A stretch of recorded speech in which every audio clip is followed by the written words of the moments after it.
நண்பர்களே, நீங்கள் பார்த்து கொண்டு இருப்பது உங்கள் கௌசிகா ரிவ்யூ. சரி, வாங்க வீடியோக்குள்ள போய் என்ன நடக்க போகுது அப்படின்னு சொல்லிட்டு பாத்தீங்கன்னா, நம்ம மல்லி இருக்காங்களா, அவங்க வந்து நிறைய விஷயங்கள் இந்த வீட்டுக்காக விட்டு தந்தனே இருக்காங்க. ஆனா எவ்வளவுதான் விஷயங்கள் அவங்க விட்டு தந்தாலும் ஆனா அந்த வீட்டுல இருக்கிறவங்க எதுவுமே புரிஞ்சுக்க மாட்டேன்றாங்க. ஒரு பக்கம் குலச கொடுத்த கடை நீங்களே தூக்கிக்கோங்க ராஜேஸ்வரிக்கு சொல்றாங்க, நீ பிச்சை போட்டு நான் தூக்குன்னு இருக்கேன்னா காசார் மடி என்னால முடியாது அப்படின்னு சொல்லிட்டு மூஞ்சி லட்சம் மாதிரி சொல்லிட்டு போயிடுறாங்க.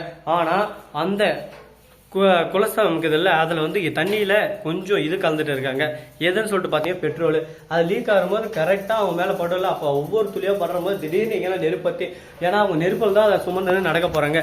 இந்த விஷயம் என்ன நிறைய பேருக்கு தெரிய காணுங்க. இந்த விஷயம் தெரிய வந்தது என்ன பண்ணுறது ஏது பண்றதுன்னு சொல்லிட்டு தெரியாம ஒரு பக்கம் முழிச்சுன்னு இருக்காங்க. இதுக்கு மத்தியில என்ன நடக்க போகுது ஏது நடக்க போகுதுன்னு சொல்லிட்டு தெரியாம ஒரு பக்கம் பரபரப்பா போயின்னு இருக்குங்க. சரி, இப்படியெல்லாம் ஒரு பக்கம் போனாலும் இதுக்கப்புறம் என்ன நடக்குதுன்னு சொல்லிட்டு பாத்தீங்கன்னா, நம்ம வெண்பா குட்டி இருக்காங்களா, அவங்க வந்து எல்லாத்தையும் ஒரு பக்கம் நான் சரி கட்டுவேன் அப்படின்னு சொல்லிட்டு, அம்மா இதை பாருங்க உங்களுக்காக தான் அப்பா காதுக்கு ஜிமிக்கியே வாங்கி தந்துக்கிறாரு அப்படின்னு சொல்லிட்டு கொடுக்குறாங்க. வெண்பா, இது உண்மையால உன்னோட சூழ்ச்சி அப்படின்னு சொல்லிட்டு கேட்டா, இது உண்மைதான் அப்படின்னு சொல்லிட்டு அவங்களும் சொல்றாங்க. இதை கேட்டதை என்ன சொல்றது ஏது சொல்றது சொல்லிட்டு தெரியாம ஒரு பக்கம் குழப்பத்துல குழம்பி போயிட்டு இருக்காங்க. இந்த அளவுக்கு ஒரு பக்கம் மேலும் மேலும் பிரச்சனை எல்லாம் போயின்னு இருக்கும் போது இதெல்லாம் எப்படி சால்வ் பண்ண போறோம், என்ன பண்ண போறோம், ஏது பண்ண போறோம்னு சொல்லிட்டு தெரியாம குழப்பத்துல குழம்பி போயிட்டு இருக்காங்க. பாத்துக்கலாம், எவ்வளவோ பண்ணியாச்சு, இதுக்கு மேல பண்ண முடியாதரா, எல்லாத்தையும் சமாளிக்கிற அளவுக்கு நம்ம கிட்ட தெம்பு இருக்கு அப்படின்ற மாதிரி தான் ஒரு பக்கம் போயின்னு இருக்கு. சரி, இந்த மாதிரி எல்லாம் ஒரு பக்கம் போயின்னு இருக்கும் போது அதே சமயத்துல நம்ம வெண்பா இருக்காங்கல்ல, அவங்க வந்து விஜய் கிட்ட போயிட்டு, அப்பா உங்களுக்கு மல்லியம்மா தேங்க்ஸ் சொன்னாங்க, நான் என்ன பண்ணேன், நீ தானே வாங்கி கொடுத்த, நீ கேட்டா நான் காசு கொடுத்தேன், அதுக்கு எனக்கு எதுக்கு தேங்க்ஸ் சொல்லணும் அப்படின்னு சொல்லிட்டு கேட்கறாங்க. நீங்க வாங்கி கொடுத்ததாலும் அம்மா நினைச்சுன்னா எதுக்கு வெண்பா இந்த மாதிரி பண்றா, விடுங்கப்பா, இன்னைக்காவது அவங்க சந்தோஷமா இருக்கட்டும் சரின்னு சொல்லிட்டு நம்ம விஜய் சைலண்டா போயிடுறாரு. போயிட்டு அந்த பக்கம் மல்லி நின்று கம்பளை தொட்டு கிட்ட போயிட்டு, மல்லி இதை நான் வாங்கி தரல, வெண்பா ஆசைப்பட்டா அதனால 2 பேருக்கும் ஒரே மாதிரி வாங்கி தந்தேன், அது எல்லாமே அவளோட ஏற்பாடு தான் அப்படின்னு சொல்லிட்டு சொல்றாங்க. இதை கேட்டதும் நம்ம மல்லிக்கு மூஞ்சில் அச்ச மாதிரி ஆயிப்போச்சு.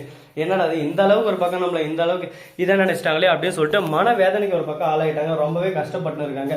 என்ன பண்றது ஏது பண்றது சொல்லிட்டு தெரியாம மனசு உடஞ்சு போயிட்டாங்க. இதுக்கப்புறம் ஒண்ணுமே பண்ண முடியாதா அப்படின்னு சொல்லிட்டு ஒரு பக்கம் குழப்பத்துல குழம்பி போயின்னு இருக்காங்க. இதுக்கப்புறம் என்ன நடக்க போகுது ஏது நடக்க போகுது அப்படின்னு சொல்லிட்டு பாத்தீங்கன்னா, நம்ம விஜய் இருக்காருல்ல, அவரு இருந்தாலும் எல்லாத்தையும் ஒரு பக்கம் நாம தான் சுலபமா முடிச்சு வைக்கணும், எதுவுமே ஒண்ணு ஈஸியாக முடிக்கிறதுக்கு என்ன வழியோ அதை தான் நம்ம பார்க்கணும்னு சொல்லிட்டு வழி தேர்ந்து இருக்காங்க. இதுக்கு மத்தியில் என்னென்ன பண்ண போகிறாங்க ஏது பண்ண போகிறாங்க எப்படியெல்லாம் அந்த பிரச்சனையை முடிக்க போகிறாங்க அப்படின்னு சொல்லிட்டு நிறைய கேள்விகள் நிறைய விஷயங்கள்லாம் இருக்குங்க. அது எல்லாத்தையும் நம்ம பார்க்கணும். எது ஒன்றுத்தையும் நம்ம எடுத்தோம் கவுத்தோம்னு சொல்லிட்டு பண்ணுற முடியாதுங்க. அதனால எல்லாத்தையும் ஒரு பக்கம் நாம தான் பார்த்து ஸ்மூமாக முடிச்சாகணும். அதுக்கான 1 by 1 முடிவாக நாம தான் பார்த்தாகணும். சரி, பார்த்துக்கலாம், எவ்வளவோ பார்த்தாச்சு வாழ்க்கையில், இதுக்கு மேலே என்னடா இருக்குது அப்படின்னு சொல்லிட்டு ஒரு பக்கம் இருந்தாலும் அதே சமயத்தில் நம்ம தலைவன் விஜய் இருக்காருல்ல, அவர் வந்து அதிர்ச்சி தர மாதிரி ஒரு விஷயம் பண்ணிட்டாருங்க. அப்படி என்ன பண்ணாரு ஏது பண்ணாரு அப்படின்னு சொல்லிட்டு பாத்தீங்கன்னா, நம்ம ராஜேஸ்வரி திட்டிடுறாரு. என்னது விஜயா, எப்படா விஜயெல்லாம் திட்ட மாட்டாரே அப்படின்னு சொல்லிட்டு பார்த்தேன். விஜய் தாங்க திட்டினதே. விஜய் இந்த மாதிரி பண்ணுவாருன்னு சொல்லிட்டு யாருமே எதிர்பார்க்கல. ஆனா நான் எதிர்பார்த்தேன் கண்டிப்பா நம்ம விஜய் பண்ணுவாருன்னு சொல்லிட்டு. ஏன்னா எத்தனை நாளைக்கு தான் மல்லி மேல இருக்கிற அன்பை வெளியவும் காட்ட முடியாம சொல்லவும் முடியாம ஒரு பக்கம் மனசுக்குள்ளே வச்சிருந்தாங்க. இப்ப எல்லாத்தையும் ஓப்பனா வெளியே பேசிட்டாங்க.